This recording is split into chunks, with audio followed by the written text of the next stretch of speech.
நான் தலித் ஆனந்தராஜ், தலைவர் பட்டியல் இன விடுதலை பேரவை தமிழ்நாடு.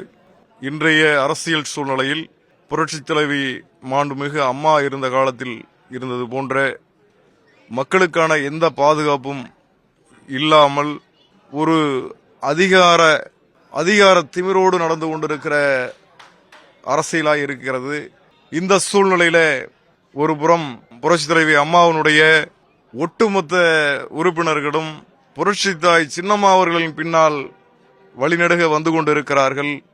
அவர்களுக்கு மட்டுமே அனைத்து சமூக அனைத்து விளிம்புநிலை மக்களுடைய மனநிலையும் சூழ்நிலையும் சமூக சூழ்நிலையும் புரிந்திருக்கிறதாய் தெரிகிறது. ஆகையால் சின்னம்மாவை கண்ணோக்கி பார்த்திட வேண்டும் என்று சொல்லி ஒவ்வொரு சமூகமும் ஒவ்வொரு பகுதியிலிருந்தும் தமிழகம் முழுவதும் படையெடுத்து வருகிறது. எங்களுடைய பட்டியலின விடுதலை பேரவையும் புரட்சித்தாய் சின்னம்மா அவர்களுக்கு இந்த வருகின்ற 2026 தேர்தலில் முழுமையான ஆதரவை அளித்து 12 மாவட்டங்களில் புரட்சித்தாய் சின்னம்மா அவர்களுக்கு நாங்கள் தேர்தல் பணி செய்வதென முடிவு செய்திருக்கிறோம்.